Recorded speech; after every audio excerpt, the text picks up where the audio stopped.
کې خو هیڅ شک نشته دی چې الخدمت په ټول پاکستان کې ډېر د قدر وړ کارونه کړي دي او کوي او لګیا دي مسلسل. یو خبره به زه وکړم چې هغې کې لږ ماته دغه ښکاري چې پته نشته د میډیا کوریج نه ورکوي که څه چل دی چې د دوی څومره اکټیویټیز دي هغه خالص د خدای د رضا دپاره او د مخلوق خدا د فلاح او د دغه دپاره دي. د دې باوجود هغسې اکلیمیشن او هغسې پریز او هغسې کمنډیشن دي ته نه میلاویږي چې څنګه پکار دی. نورې ادارې یا خو د هغې څه انټرنیشنل افیلیشن یا به د هغې څه وجې چې هغې لږ هم کارونه وکړي نو هغه ډېر زیات خلک هایلایټ کړي او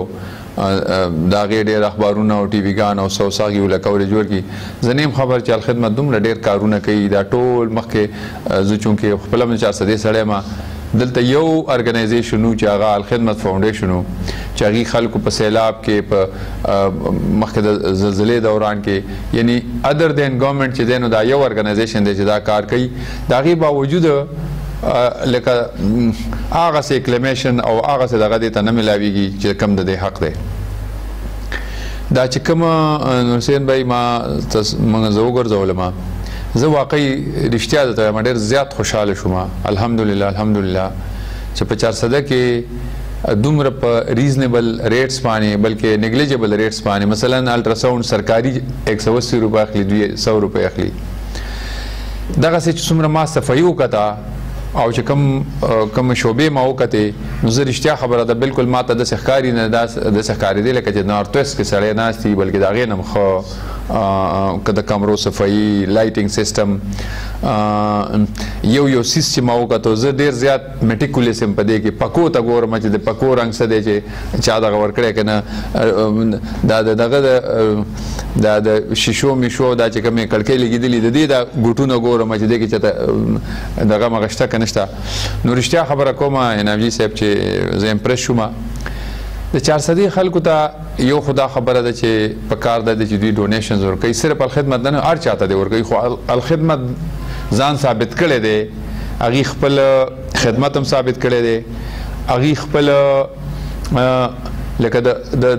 د مخلوق خدا دپاره چې کوم د هغې هلې ځلې دي هغې ثابتې کړي دي. نو زه ځکه وایم چې دوی خو خاص کر حقدار دي په کار ده چې خلک دې سره پوره کوآپریشن کوي ډونیشنز ورکوي چې کوم فیلډ کې دوی کارونه کوي هغه فیلډ کې هغې ته هغسې اکلیمیشن ورکړي د دوی د ښه خبرو خلک ستاینه وکړي چې کوم دوی فرض که په کم فیلډونو کې دوی ته مین پاور پکار دی مین پاور ته خلک ورکړي چې چېرته فاینانشل دغه پکار دی فاینانشلی خلک سپورټ کړي. نو زما خو د 400 خلکو ته اپیل دی چې را دي شي د دې وزټ دی وکړي د دې وګوري د دې شعبې دی وګوري دلته چې کوم په ډیلیوري باندې کم سے کم خرچه راځي میډیسن ډېر زیات ارزان او سټیټ آف د آرټ چې کوم د ملټي نیشنل کمپنیانو میډیسن دی هغه اویلیبل دي هېڅ هیراپیري نشته بالکل ټرانسپیرنټ کار دی.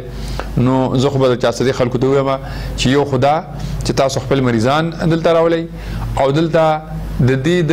نور پروموشن دپاره او د دې اسپتال د ایکسپینشن دپاره پکار ده چې دوی پوره تعاون وکړي. هم خیال و چې ما ویلې چې زه کوم ځای کې ما چې د تلیسیمیا ما وکتو ستاسو دا بیډز مې وکتل نو هغه بالکل سپیشلایز بیډز و د تلیسیمیا پیشنټس دپاره. نو ما وویلې چې کوم کالجز کې کم از کم او د کالجز نه علاوه هم پکار ده چې زموږ یوت چې دی چې هسې خپل دغه باندې خپل دغه ضایع کوي نو هغې له پکار دي چې دې ته ډېر زیات ډونیشنز هم ورکړي. خو زه د دې منتظمینو ته وایم چې تاسو که فرض که کیمپونه لګوئ نو زه به کیمپونو له پخپله درځم زه به خپل سټاف او ډي پي او صاحب او ټول چې زموږ د ګورنمنټ کم کرته درته دي په دې ډسټرکټ کې انشاءالله موږ به دغه سپانسر کوو او خلکو ته به اپیل هم کوو چې هغې راشي دوی له ډونیشن هم ورکړي.